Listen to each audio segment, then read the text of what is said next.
आमतौर पर हम ये समझते हैं कि मैटर तीन अलग अलग स्टेट्स में मौजूद होता है। हमारे पास सॉलिड्स हैं, लिक्विड्स हैं और गैसेस हैं। और इन तीनों में से शायद सबसे कम कंसिडर की जाने वाली गैसेस होती हैं।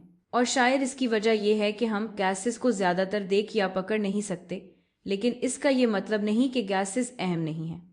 असल में वही हवा जो आप इस वक्त सांस ले रहे हैं वो भी एक गैस है। तो माइक्रोस्कोपिक यानी बड़े पैमाने पर अगर देखें तो गैस फेज ऐसे सिस्टम को कहते हैं जिसमें मॉलिक्यूल्स कोई शेप या वॉल्यूम नहीं बनाते। तो यहाँ मेरे पास गैस का एक बादल है और इसकी ना कोई शेप है ना ही कोई वॉल्यूम। और माइक्रोस्कोपिक यानी बारीकी से देखें तो हम एक ऐसे सब्सटेंस की बात कर रहे हैं जिसके मॉलिक्यूल्स आज़ादाना तौर पर स्पेस में हरकत कर रहे होते हैं। तो ये पार्टिकल स्पेस में आज़ादाना तौर पर हरकत कर रहे हैं और इसका मतलब ये है कि इनकी हरकत की एनर्जी यानी काइनेटिक एनर्जी पोटेंशियल एनर्जी से ज़्यादा है, जो इंटरमोलेक्युलर फोर्सेस की वजह से इन मॉलिक्यूल्स को सॉलिड की सूरत में इकट्ठा रख सकती है। अब गैस की एक ज़्यादा वाज़ेह प्रॉपर्टी ये है कि वो अपने इर्द गिर्द प्रेशर डालती है। तो गैस अपने इर्द गिर्द प्रेशर डालती है और मिसाल के तौर पर जब आप एक गुब्बारा इन्फ्लेट करते हैं तो अंदर की गैस इलास्टिक साइड्स पर प्रेशर डालती है जिससे वो खिंच जाती हैं और फिर आखिरकार वो फैलने लगती हैं। तो फिर ये प्रेशर क्या है जो गुब्बारे के अंदर गैस को फैलने पर मजबूर कर रहा है? दरअसल प्रेशर फोर्स फी यूनिट एरिया का पैमाना है। तो यहाँ असल में हो क्या रहा है कि ये छोटे पार्टिकल्स बर्तन के अंदर हरकत कर रहे हैं। तो इनके पास वेलोसिटी है, ये बर्तन के अंदर हरकत कर रहे हैं और जब ये बर्तन से टकराते हैं तो कोलिजन के एरिया पर फोर्स डालते हैं। और अगरचे एक छोटे पार्टिकल की कोलिजन ज़्यादा प्रेशर नहीं डालती, जब आप इतनी बड़ी तादाद में पार्टिकल्स और इतनी ज़्यादा कोलिजन्स के बारे में सोचें तो हमें आसानी से इतना प्रेशर बन जाता है कि गुब्बारा भर जाता है। और गुब्बारों की एक दिलचस्प बात यह है कि हम आम तौर पर उन्हें थोड़ा सा नहीं भरते बल्कि हम उन्हें काफ़ी ज़्यादा भर सकते हैं। और जितना ज़्यादा हम उन्हें भरते जाएं इतनी ही साइड सख्त होती जाती हैं, जो ये जाहिर करती हैं कि इनमें ज़्यादा प्रेशर है। तो क्या चीज़ प्रेशर को बढ़ा सकती है? अच्छा, हमारी इस छोटी प्रेशर फॉर्मूला के मुताबिक प्रेशर बराह रास्त प्रोपोर्शनल है फोर्स के साथ।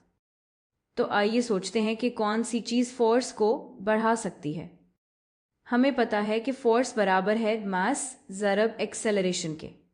तो अगर मैं एक्सेलरेशन की मिकदार बढ़ा दूं तो फोर्स भी बढ़ सकती है, क्योंकि फोर्स और एक्सेलरेशन भी बराह रास्त प्रोपोर्शनल हैं। इसका मतलब ये है कि अगर वेलोसिटी में ज़्यादा तब्दीली हो, क्योंकि एक्सेलरेशन यही है यानी वेलोसिटी में तब्दीली, तो अगर कोलिजन के दौरान वेलोसिटी में ज़्यादा तब्दीली हो तो फोर्स बढ़ सकती है। और इसका मतलब ये है कि जितनी तेज़ी से हमारे छोटे पार्टिकल्स मूव कर रहे होंगे इतनी ही ज़्यादा फोर्स होगी और इसी तरह प्रेशर भी ज़्यादा होगा। और अगर आपको हमारी पिछली वीडियो याद हो तो हमने कहा था कि टेम्परेचर पार्टिकल्स की एवरेज काइनेटिक एनर्जी का एक मेजर है। तो असल में मैं ये कह रही हूँ कि जब हम टेम्परेचर बढ़ाते हैं तो हम वो प्रेशर भी बढ़ा रहे होते हैं जो गैस डालती है। तो और क्या चीज़ प्रेशर को बढ़ा सकती है? अच्छा, अगर टोटल प्रेशर एक छोटी इंडिविजुअल कोलिजन्स का मजमुआ है तो ज़्यादा कोलिजन्स का मतलब है ज़्यादा प्रेशर। लेकिन हम कोलिजन्स की तादाद कैसे बढ़ा सकते हैं? एक तरीका ये हो सकता है कि हम मज़ीद पार्टिकल्स ऐड कर दें, क्योंकि ज़्यादा पार्टिकल्स का मतलब है ज़्यादा कोलिजन्स। तो ज़्यादा मोल्स ऑफ गैस। याद रखें कि मोल्स बस पार्टिकल्स की तादाद को जाहिर करता है, ज़्यादा मोल्स ऑफ गैस का मतलब है ज़्यादा प्रेशर। अब हम इन कोलिजन्स की फ्रीक्वेंसी भी बढ़ा सकती हूँ अगर मैं बर्तन को छोटा कर दूँ, क्योंकि पार्टिकल्स के पास मूव करने के लिए कम जगह होगी और इसलिए वो बर्तन की साइड से ज़्यादा बार टकराएंगे। तो अगर हम वॉल्यूम कम करें यानी बर्तन की जगह कम कर दें तो प्रेशर बढ़ जाएगा। तो हम गैस का प्रेशर तो बदल सकते हैं, लेकिन हम इन तब्दीलियों को मुय्यर कैसे करते हैं? काफ़ी पहले 1643 में गैलीलियो की एक साबका स्टूडेंट इवेंजेलिस्ट टॉरिचेली ने भी यही सवाल किया था जब वो मेजर करने की कोशिश कर रहे थे एटमॉस्फेयर में गैस के चेंज इन प्रेशर को, और उन्होंने ये मसला पराइसलियन बैरोमीटर इजाद करके हल किया। और बैरोमीटर एक ऐसी डिवाइस है जो प्रेशर मेजर करती है। तो उन्होंने एक शीशे की ट्यूब ली और इसे मरकरी से भर दिया। उन्होंने एक शीशे की ट्यूब ली और इसे मरकरी से भर दिया और फिर फौरन इसे उल्टा कर दिया। उन्होंने ट्यूब को उल्टा करके इसका खुला सिरा मरकरी की एक खुली डिश में डाल दिया। तो उन्होंने ट्यूब को एक खुली डिश में मरकरी के अंदर खुला सिरा नीचे करके डाल दिया। और दिलचस्प बात यह है कि ज़्यादातर मरकरी ट्यूब के अंदर ही रही और मरकरी ट्यूब के अंदर ही रही, हालांकि वो बाहर निकलने की कोशिश कर रही थी, क्योंकि जैसे ही वो बाहर निकलने लगती है तो वो एक प्रेशर डालती है डिश में मौजूद मरकरी पर, जो फिर डिश में मौजूद मरकरी को ऊपर की तरफ धकेलती है हवा के खिलाफ। और जब ऊपर उठती हुई मरकरी का प्रेशर इस एटमॉस्फेयर के प्रेशर से मिलता है जो लिक्विड की सतह पर नीचे की तरफ दबाव डाल रहा होता है, तो ट्यूब में मौजूद मरकरी अब मजीद नहीं बह सकती। तो एटमॉस्फेयर का प्रेशर कुछ मरकरी को ट्यूब के अंदर रोक लेता है और हम देखते हैं कि सी लेवल पर कॉलम में बची हुई मरकरी की हाइट तकरीबन 716 मिलीमीटर होती है।